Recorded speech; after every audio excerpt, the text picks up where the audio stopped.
Charter विमान दिमतीला दिल्यानंतर इंग्रजी वृत्तपत्राला प्रश्न पडला, हु इज जानकर. उत्तमराव जानकरांना विनंती करतो आपण या ठिकाणी बोलावं.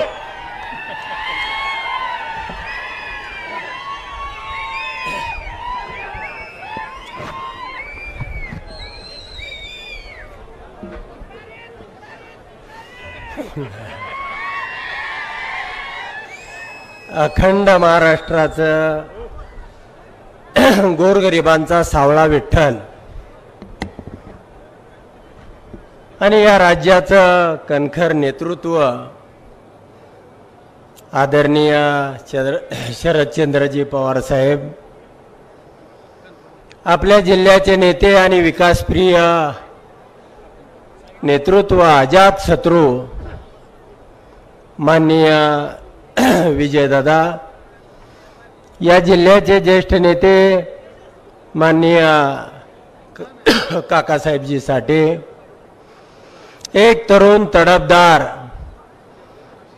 आणि तुम्हाला हवासा वाटणारा असा उमेदवार माननीय दरेवशील भैया मोहिते पाटील,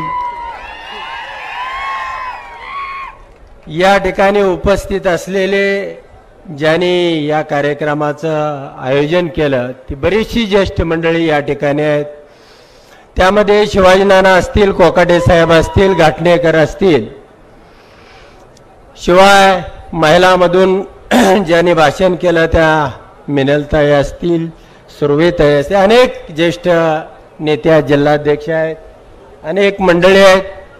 परंतु सगळ्यांचा वेळ घेण्यामध्ये, नावं घेण्यामध्ये वेळ घालवत नाही.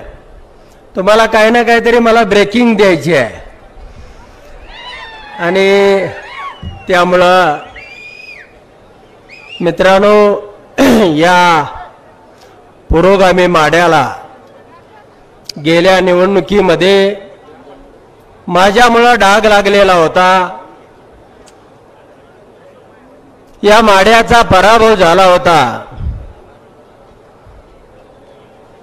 आणि निश्चित त्याचं प्रायचित्त म्हणून हाच माडा, हाच पुरोगामी माडा पुन्हा पवार साहेबांच्या पायावरती ठेवण्यासाठी मी चालू विमानातून उडी टाकलेली आहे.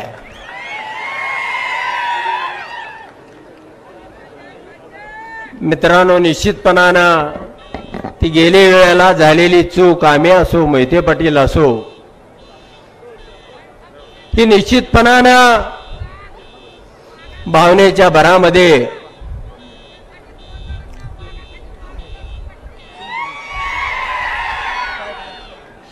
झालेली चूक होती. आणि त्यानंतरच्या काळामध्ये मोहिते पाटलाप्रमाणे आमच्याही काय अपेक्षा होत्या राजकारणामध्ये, आमच्याही तालुक्याला न्याय मिळावा, त्याचा स्वाभिमान जागा व्हावा, त्याच्याही विकासाची द्वारं पुन्हा खुली व्हावीत, आमच्याही नेतृत्वाला गती यावी, या भावनेनं उद्देशानं 1,16,000 एवढं मताधिक्य देऊन सुद्धा बीडचं पार्सल आणून आमच्या तालुक्यामध्ये ठेवलं. आणि मित्रांनो, आमचा दोघांचाही भ्रमनिरास झाला. मी मात्र थेट पवार साहेबांचं पहाटे 3 वाजता घर गाठलं.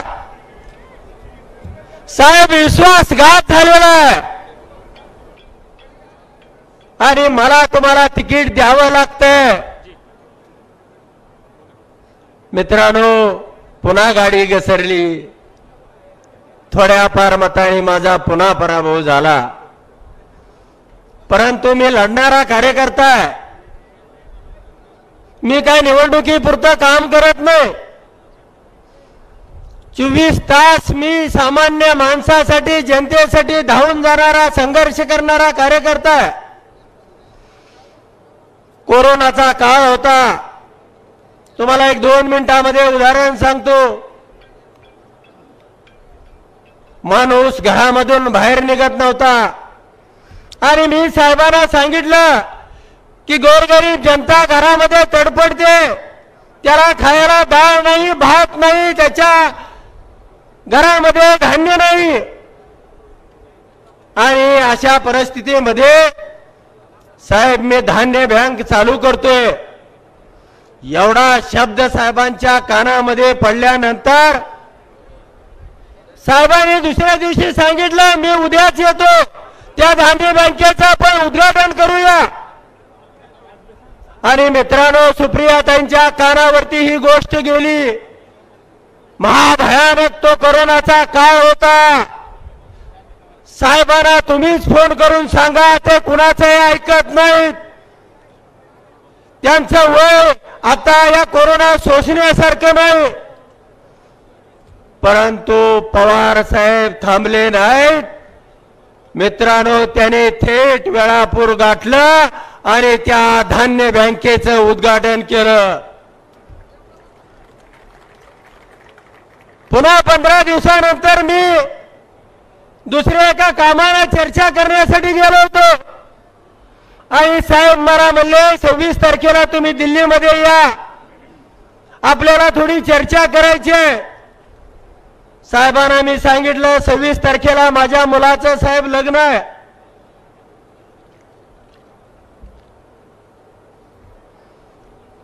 कोरोनामध्ये साहेबांना त्रास होऊ नये म्हणून मी साहेबांना मुलाच्या लग्नाचं आमंत्रण दिलं नव्हतं. मित्रांनो, माझ्या मुलाच्या लग्नाला 100 लोक सुद्धा नव्हते आणि साहेबांना आमंत्रण नसताना सुद्धा कार्यकर्त्यावरती किती प्रेम असावं. साहेब स्वतः आमंत्रण नसताना माझ्या मुलाच्या लग्नाला आले आणि ती जाणीव माझ्या उत्तमराव जानकरांच्या हृदयामध्ये आयुष्यभरासाठी कोरली गेली.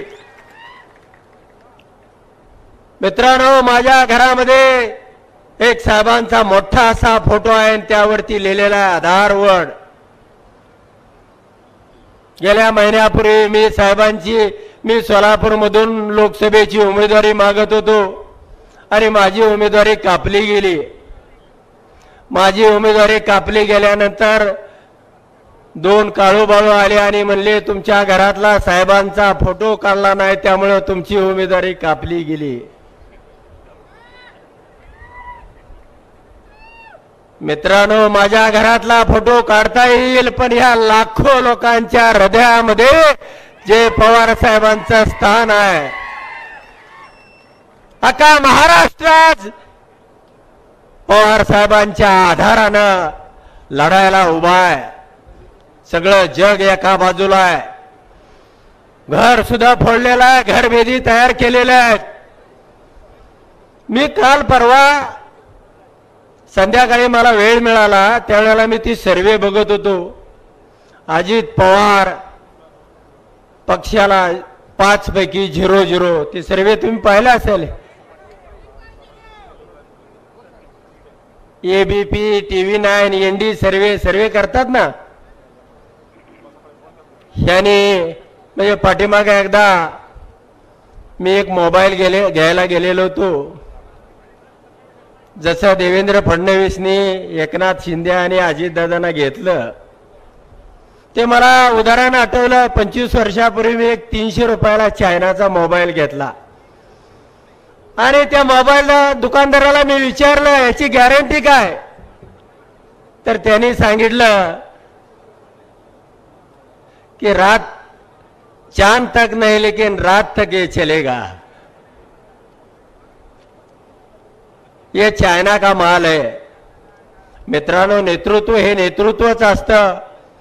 कुणी फुटून गेला, कुणी सोडून गेला, म्हणून तो नेता होतो ह्या भ्रमामध्ये कुणी राहायचे कारण नाही. आज जे गेलेले ते मी बरेच काल इंदापूरच्या, कळसच्या, बारामतीच्या सभेमध्ये सांगितलेला आहे. तो विषय मी काय या ठिकाणी घेणार नाही. तुम्हाला मी एवढ्यासाठी सांगण्यासाठी आलेलो आहे की गेल्या वेळेला मोहिते पाटील कुटुंबाने आम्ही एकत्र होतो त्यावेळी 1,16,000चं मताधिक्य दिलं होतं. अरे आत्ता जे आम्ही दोघं एकत्र येऊन जे मताधिक्य देणार आहे ते पुढची 25 वर्ष या महाराष्ट्रामध्ये ते रेकॉर्ड कोणी तोडणार नाही, हे सांगण्यासाठी तुम्हाला आलेलो आहे. आणि म्हणूनच मित्रांनो, आम्ही काय सजासजी एकत्र झालोय असं समजू नका. गावागावातल्या तालुक्यातल्या माणसांनी आमच्यावरती दबाव टाकले आणि तुम्ही एकत्र आलं पाहिजे आणि तुतारीकडे गेलं पाहिजे.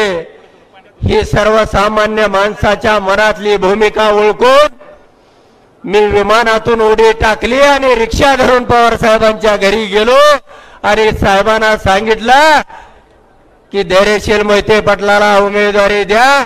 उत्तम जानकर प्रामाणिकपणाने त्यांच्या बरोबर राहील. आणि मित्रांनो, आज तुम्हाला मंचावरती मी दिसतोय, त्यामुळे तुम्ही काळजी करायची नाही.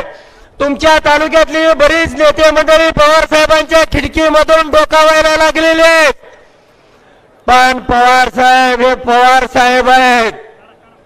निश्चितपणाने या तालुक्यामध्ये नवं नेतृत्व उदयाला येईल आणि तुमच्या मनामधलाच आमदार होईल. एवढंच या ठिकाणी सांगतो आणि थांबतो. धन्यवाद.